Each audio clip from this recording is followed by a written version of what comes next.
नमस्कार। चेतौर दर्शन में आज समाचार में पुनः आप सभी का स्वागत है। नजर डालते हैं आज के समाचार को। चित्तौड़गढ़ जिले में कभी शामिल था प्रतापगढ़, जो बाद में अलग जिला हो गया। उसी प्रतापगढ़ में गुरुवार को हल्के भूकंप के झटके महसूस किए गए। हालांकि इससे कोई जन हानि तो नहीं हुई, लेकिन लोगों में कुछ देर के लिए दहशत व्याप्त हो गई। प्रतापगढ़ के साथ ही आसपास के कुछ ग्रामीण क्षेत्रों में भी भूकंप के हल्के झटके महसूस किए गए। चित्तौड़गढ़ जिले से सटे प्रतापगढ़ में 7 अगस्त गुरुवार को हल्के भूकंप के झटके महसूस किए गए। हालांकि इससे कोई जन हानि तो नहीं हुई, लेकिन लोग कुछ देर के लिए दहशत में आ गए और उन्हें पता ही नहीं चला कि आखिरकार यह कंपन किस तरह हुआ और आखिरकार क्यों हुआ। एवं बाद में उन्हें पता चला कि यह तो हल्के भूकंप के झटके थे। ये तो शुक्र रहा कि किसी तरह की कोई बड़ी जनहानि नहीं हुई, केवल एक मकान का छज्जा गिर गया और लोग इतने अधिक दहशत में आ गए कि वह पड़ोस में झांक कर देखने लगे कि आखिरकार पड़ोस में क्या हो गया। शिक्षण संस्थाओं में भी यह भूकंप के झटके जब महसूस किए गए तो बच्चों को कक्षा से बाहर निकाल लिया गया और समतल स्थान पर उन्हें ले जाया गया। बाद में प्रशासन ने सभी लोगों को सावचेत रहने की अपील की। प्रतापगढ़ के आसपास के ग्रामीण क्षेत्रों में भी हल्के भूकंप के झटके महसूस किए गए, लेकिन वहां भी कोई जनहानि नहीं हुई। चित्तौड़गढ़ जिले की नगर परिषद निम्बाड़ा द्वारा इसी वर्ष गणतंत्र दिवस का जो समारोह आयोजित हुआ था निम्बाड़ा में, वहां पर छात्र छात्राओं आदि को मोतीचूर के लड्डू जो वितरित किए जाते हैं वह नगर परिषद की ओर से किए जाते हैं। चित्तौड़गढ़ में भी नगर परिषद और एक बार यूआईटी द्वारा यह वितरण होता है, लेकिन निम्बाड़ा में जो वितरण हुआ उसकी जो निविदा निकाली गई थी वह 15,60,000 रुपए में थी।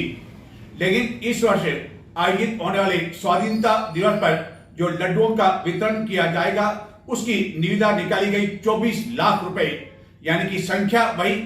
जिसके बाद अब हर कोई सवाल यह पूछने लगा है कि क्या महंगाई 6-7 महीने में इतनी अधिक बढ़ गई, जिसके कारण 8-8.5 लाख रुपए का इस राशि का अंतर आ गया और यह राशि कोई छोटी बड़ी नहीं होती है।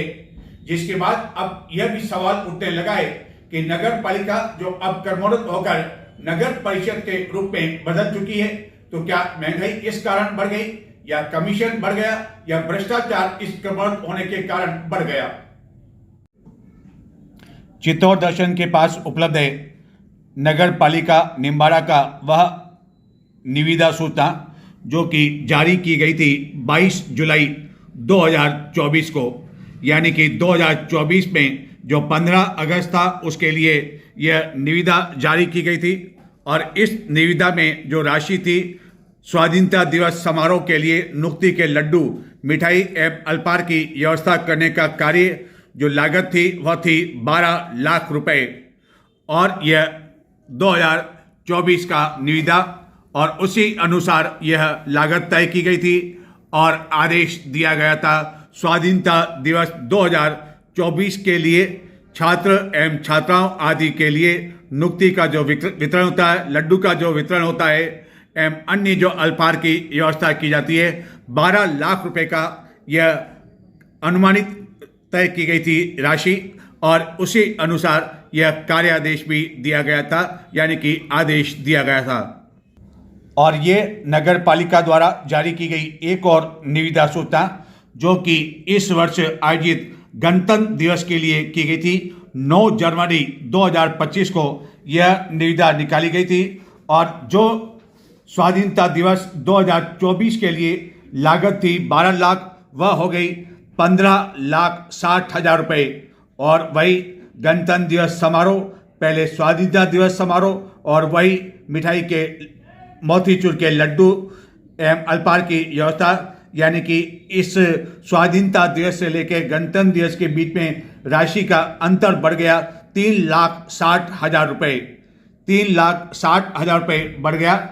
और अब इस वर्ष स्वाधीनता दिवस के लिए जो आदेश जारी की गई, निविदा जारी की गई, वह भी हम आपको बताते हैं। एक बार पुनः बता दें, यह इसी वर्ष की निविदा सूचना है। गणतंत्र दिवस 26 जनवरी जो इस वर्ष आयोजित की गई थी उसके लिए यह नगर पालिका द्वारा ई निविदा जारी की गई थी, यानी कि टेंडर निकाला गया था।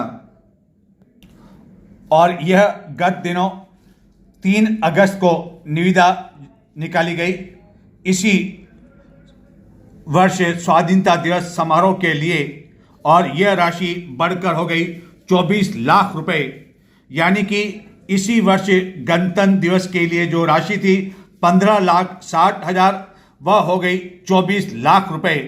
तो क्या लगभग 6-7 महीने में महंगाई इतनी अधिक बढ़ गई कि जो लड्डू का आदेश दिया गया था, जो अनुमानित लागत तय की गई थी, वह इस वर्ष गणतंत्र दिवस पर थी 15,60,000 और केवल 6-7 माह में बढ़कर हो गई 24 लाख रुपए। सवाल ये उठता है कि क्या महंगाई इतनी अधिक बढ़ गई, या भ्रष्टाचार इतना बढ़ गया, या कमीशन इतना अधिक बढ़ गया, जिसके कारण राशि इतनी अधिक निकालनी पड़ी निविदा में, और उसी अनुसार कार्य आदेश भी दिया जाएगा, यानी कि 24 लाख रुपए के लड्डू तैयार किए जाएंगे। नगर परिषद जो हो चुकी है अब निम्बाड़ा उसके द्वारा, तो क्या इसलिए तो नहीं कि यह कर्मोन्नत हो चुकी है, तो कर्मोन्नत हो गए तो आखिरकार महंगाई भी बढ़ेगी, लड्डू के भाव भी बढ़ेंगे और कमीशन भी बढ़ेंगे, और कमीशन में यह खेल हो जाता है लाखों का। इसी तरह चित्तौड़गढ़ जिले में शंभूपुरा सावा मार्ग पर आदित्यपुरम में स्थित आदित्य सीमेंट फैक्ट्री, इसके आसपास के कुछ गांवों के लोगों ने गुरुवार को चित्तौड़गढ़ पहुंचकर विभिन्न मांगों को लेकर प्रदर्शन किया एवं कहा कि पहले भी प्रशासन का ध्यान कई बार इन मांगों की ओर आकर्षित किया जा चुका है, लेकिन इसके बावजूद उनकी समस्याओं का समाधान नहीं हो पा रहा है। चित्तौड़गढ़ जिले में शंभूपुरा सावा मार्ग पर स्थित आदित्य सीमेंट फैक्ट्री के आसपास रहने वाले कुछ गांवों के ग्रामीण गुरुवार को चित्तौड़गढ़ पहुंचे, जिन्होंने बताया कि आदित्य सीमेंट के कारण उन्हें काफ़ी अधिक परेशानियां उठानी पड़ रही है, जिसमें खास तौर पर प्रदूषण एवं जो लीज पर ली गई ज़मीन है उसके कारण वह किसी भी तरह का वहां पर काम नहीं कर पा रहे हैं। एवं उन्होंने बताया कि पूर्व में भी कई बार प्रशासन का ध्यान आकर्षित किया जा चुका है, लेकिन समस्या जस की तस बनी हुई है। चित्तौड़गढ़ के समीप मिश्रों की पीपली के कई ग्रामीण चित्तौड़गढ़ पहुंचे एवं गुरुवार को उन्होंने कलेक्ट्रेट में प्रदर्शन किया। जिला कलेक्टर को ज्ञापन देकर आरोप लगाया कि गो चरनोट की भूमि पर प्रभावशाली लोगों ने अतिक्रमण कर रखा है, लेकिन इसके बावजूद अतिक्रमण हटाने की कार्रवाई नहीं की जा रही है। अतिक्रमण मुक्त करो, गायों की भूमि गायों को दो, अतिक्रमण मुक्त करो, गायों की भूमि गायों को दो, अतिक्रमण मुक्त करो, अतिक्रमण मुक्त करो, गायों की भूमि गायों को दो, अतिक्रमण मुक्त करो, गायों की भूमि गायों को दो, अतिक्रमण मुक्त करो। चित्तौड़गढ़ के समीप मिश्रों की पीपली के कई ग्रामीण वहां पर हो रहे अतिक्रमण को लेकर चित्तौड़गढ़ ज्ञापन देने पहुंचे एवं कलेक्ट्रेट में प्रदर्शन किया। चित्तौड़गढ़ में स्थित सैनिक स्कूल ने अपना स्थापना दिवस 7 अगस्त को विभिन्न आयोजन के साथ धूमधाम के साथ मनाया। इस अवसर पर कई पूर्व छात्र भी इस समारोह में शामिल हुए। आज ही के दिन यानी कि 7 अगस्त को चित्तौड़गढ़ में सैनिक स्कूल की स्थापना हुई थी और प्रतिवर्ष सैनिक स्कूल 7 अगस्त को अपना स्थापना दिवस धूमधाम के साथ मनाता है। गुरुवार को भी इसी तरह का स्थापना दिवस विभिन्न आयोजन के साथ धूमधाम के साथ मनाया गया।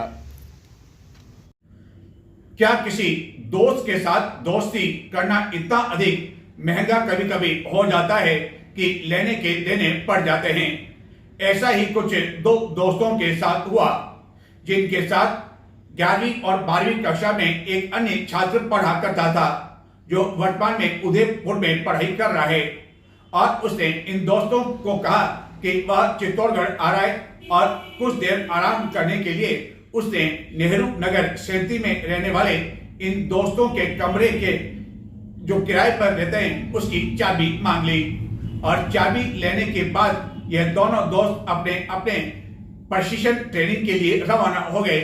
और इसी कमरे में इस छात्र ने अपनी एक मित्र को बुलाया, जहां की उसके साथ दुष्कर्म किया गया और बाद में अत्यधिक रक्तस्राव होने के कारण वह इतना अधिक घबरा गया कि 3 मंजिला ऊपर जो कमरा है वहां से इस छात्रा को अपने कंधों पर उठाकर नीचे लेकर आया और बाद में सुनसान स्थान पर फेंक दिया, जहां की इस छात्रा की मौत हो गई। और इस सनसनीखेज घटना के बाद पुलिस ने कुछ जनों को डिटेन कर लिया, जिसमें 2 वह छात्र भी शामिल है जिन्होंने अपनी दोस्ती के कारण अपने इस दोस्त को कमरे की चाबी केवल आराम करने के लिए दी थी। अब पुलिस उनसे भी पूछताछ कर रही है और जिसके द्वारा दुष्कर्म किया गया पुलिस ने उसको भी डिटेन कर लिया है और उससे भी पूछताछ की जा रही है। मृतका का मेडिकल बोर्ड से गुरुवार को पोस्टमार्टम करवा शव परिजनों को सौंप दिया गया। आपकी बजाते हैं और जब मुश्किल वक्त आता है तो वही छिछोरे आपके दरवाजे पर खड़े नजर आते हैं।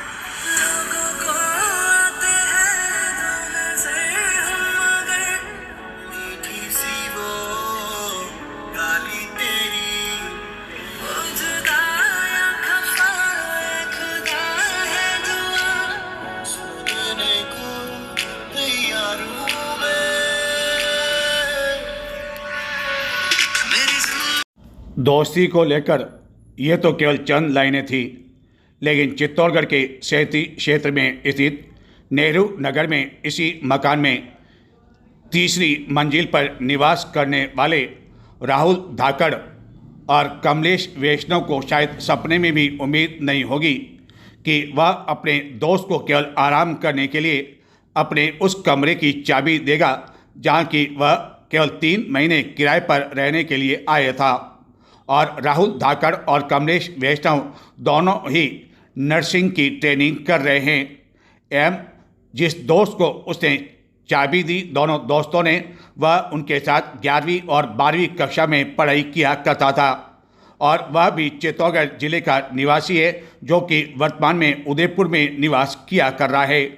बुधवार को वह कमलेश के पास में आया और कहा कि वह चित्तौड़गढ़ आया हुआ है, कुछ देर अपने उसके कमरे में आराम करना चाहता है। आखिरकार दोस्त इनकार क्यों करेगा? दोस्ती इसलिए होती है ताकि दोस्त कोई भी मांग करे तो दोस्त उसे ठुकरा न दे, लेकिन दोस्त को क्या पता कि अब उसके दोस्त के मन में क्या चल रहा है। और यह वही कमरा जहां की राहुल धाकड़ और कमलेश वैष्णव किराए के इस कमरे में रह रहे हैं और इसी स्थान पर उदयपुर से उसका दोस्त बुधवार को आया था और इसी कमरे की चाबी उसने केवल आराम करने के लिए मांगी और कमलेश वैष्णव ने अपने कमरे की चाबी अपने दोस्त को आराम करने के लिए दे दी, जिसके बाद कमलेश वैष्णव यहां से चला गया, जबकि राहुल धाकड़ तो पहले ही ट्रेनिंग के लिए जा चुका था। यहां आने के बाद उदयपुर में वर्तमान में पढ़ाई करने वाले भूपेंद्र ने इस कमरे की चाबी लेने के बाद चित्तौड़गढ़ के कोतवाली थाना क्षेत्र में निवास करने वाली अपनी एक महिला मित्र को यहाँ मिलने के लिए बुलाया। जानकारी यह है कि वह स्वयं उसे लेकर इस कमरे में पहुंचा और दोनों ने यहाँ पर बातचीत की, लेकिन इसी दौरान भूपेंद्र के नियत में खोट आ गई और उसके द्वारा अपनी इस गर्लफ्रेंड के साथ यहाँ इसी कमरे के अंदर दुष्कर्म किया गया। लेकिन दुष्कर्म करने की घटना के बाद अत्यधिक रक्तस्राव होने के कारण भूपेंद्र काफ़ी अधिक घबरा गया और उसे समझ में नहीं आया कि आखिरकार वह करे तो क्या करे। इधर उस युवती की हालत भी लगातार खराब होती जा रही थी। अत्यधिक रक्तस्राव से इतनी अधिक तबीयत खराब होने लगी कि भूपेंद्र को यह समझ में आ गया कि उसकी गर्लफ्रेंड का बचना मुश्किल है। बाद में वह उसे अपने कंधों पर बुधवार अपराह्न में लेता हुआ इसी रास्ते से वह नीचे पहुंचा, जहां की गुरुवार को भी जहां था खून के निशान मौजूद थे, जबकि जिस कमरे में दुष्कर्म की घटना हुई वहां काफ़ी अत्यधिक रक्तस्राव होने के कारण बुधवार को ही पुलिस ने उस कमरे को बंद कर दिया और वहां पुलिसकर्मी तैनात कर दिया, जहां की गुरुवार को एफएसएल की टीम मौके पर पहुंची एवं उस कमरे से साक्ष्य जुटाए गए। लेकिन आपको बताते हैं कि जब इस छात्रा है और वह 11वीं कक्षा की छात्रा बताई जाती है जो कि भूपेंद्र की दोस्त थे। इस पूरे मामले की जानकारी बुधवार अपराह्न ही कमलेश वैष्णव को लग गई थी, जिसके बाद उसने अपने मित्र को सलाह दी कि वह अपनी गर्लफ्रेंड को तत्काल चिकित्सालय लेकर पहुंचे। लेकिन भूपेंद्र इतना अधिक घबरा गया कि वह उसे उपचार के लिए चिकित्सालय नहीं ले गया और बाद में वह अपने किसी वाहन में, संभवतः मोटरसाइकिल बताई जा रही है, उस पर उसे बिठाकर एक सुनसान स्थान की ओर, निम्बाड़ा मार्ग की ओर रवाना हो गया, जो कि नेहरू नगर में इस मकान से लगभग 2 किलोमीटर की दूरी पर बताई जाती है। इस बीच कमलेश ने बुधवार अपराह्न ही 112 नंबर डायल कर पुलिस को यह जानकारी दी कि उसके कमरे में काफ़ी अधिक रक्तस्राव हुआ है। घटना की जानकारी मिलने पर पुलिस मौके पर पहुंची, जहां की इसी कमरे में किराए पर रहने वाले कमलेश वैष्णव ने पुलिस को पूरी घटना की जानकारी दे दी और मकान मालिक ने भी कमलेश वैष्णव को यही कहा कि वह पुलिस को पूरी जानकारी दे दे ताकि वह जिस दोस्ती के कारण उसने अपनी दोस्ती दांव पर लगा दी वह किसी चक्कर में न पड़ जाए, और उसने वही किया। जिसके बाद पुलिस यहां मौके पर पहुंची और सारी घटना की जानकारी। नेहरू नगर में इस मकान पर पहुंचने के बाद पुलिस को अब तक यह सारी जानकारी मिल चुकी थी कि जिस कमरे में रक्तस्राव हुआ आखिरकार वहां घटना क्या हुई, और कमलेश के माध्यम से यह भी जानकारी मिली कि उसके दोस्त का नाम भूपेंद्र है, और लेकिन यह ज्ञात नहीं हो सका कि आखिरकार जो युवती कमरे में थी वह कौन थी। लेकिन साय होते होते जब युवती अपने घर नहीं पहुंची तो परिजनों द्वारा पुलिस कोतवाली में गुमशुदगी का मामला दर्ज करवा दिया गया, जिससे इस पूरे मामले की तस्वीर कुछ और स्पष्ट हो गई और पुलिस ने भूपेंद्र के दोस्त से उसका मोबाइल नंबर ले लिया और वह उसकी तलाश में जुट गई।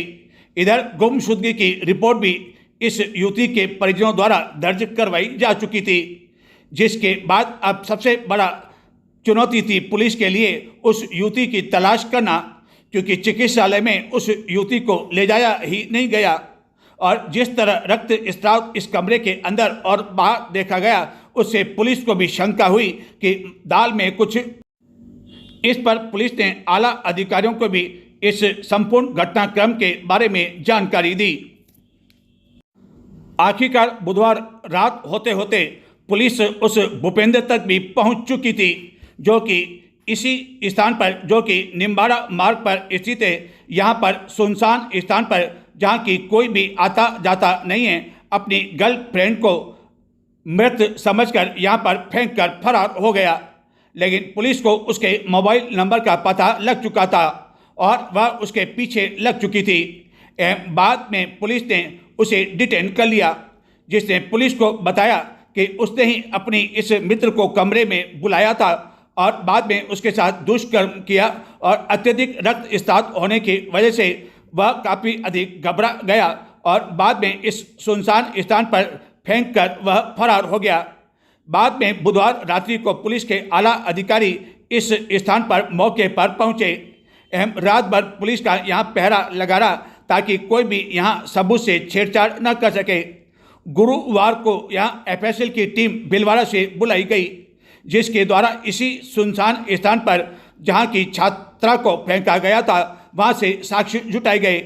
ये छात्रा चित्तौड़गढ़ के शहरी क्षेत्र में एक बालिका विद्यालय में 11वीं कक्षा में अध्ययनरत है, जो कि बुधवार को स्कूल नहीं गई एवं घर से स्कूल बैग का बहाना करके गई कि वह बाजार से स्कूल बैग खरीदने जा रही है। बुधवार रात्रि करीब 11 बजे पुलिस के कई आला अधिकारी इस स्थान का दौरा कर चुके थे एवं काफ़ी अंधेरा होने की वजह से यहाँ कोई भी रात्रि के समय साक्षी जुटाना संभव नहीं था। ऐसी स्थिति में अधिकारियों ने निर्देश दिए कि रात भर यहाँ पुलिस तैनात रहे और आखिरकार वही हुआ। रात भर पुलिस ने यहाँ पर बिताई, जबकि शव को बाद में श्री सांवलिया चिकित्सालय के मुर्दा घर पहुँचाया गया और एक के बाद एक बुधवार रात्रि को पुलिस के कई वाहन चिकित्सालय में आते जाते रहे। जिनमें कई पुलिस अधिकारियों के वाहन भी शामिल थे और इस घटना के बाद सनसनी फैल गई। पुलिस के माध्यम से युवती के परिजनों को बुधवार रात्रि को ही पता चल चुका था कि उसकी मौत हो चुकी है एवं गुरुवार सवेरे मृतका के परिवारजन, रिश्तेदार एवं अन्य कई जनों के साथ पुलिस चिकित्सालय परिसर में स्थित मुर्दाघर एकत्रित होने लगे एवं बाद में मेडिकल बोर्ड से मृतका का पोस्टमार्टम कर शव परिजनों को सौंप दिया। हालांकि पुलिस ने इस पूरे मामले में भूपेंद्र या अन्य किसी की भी अभी तक गिरफ्तारी नहीं दिखाई है। पुलिस के अनुसार इस मामले में गहन अनुसंधान किया जा रहा है। मामला गंभीर होने के कारण पुलिस इस पूरे मामले की तह तक पहुंचना चाहती है कि आखिरकार किन कारणों के कारण इस छात्रा की मौत हुई। पुलिस के अनुसार पूरी तस्वीर तो पोस्टमार्टम रिपोर्ट आने के बाद ही चल सकेगी, लेकिन यह स्पष्ट हो गया कि नेहरू नगर के उसी कमरे में जहां की हमने आपको बताया, वहां पर एक छात्रा आती है और उदयपुर से एक युवक उसे मिलने के बहाने आता है, दुष्कर्म होता है और बाद में उस छात्रा की मौत हो जाती है।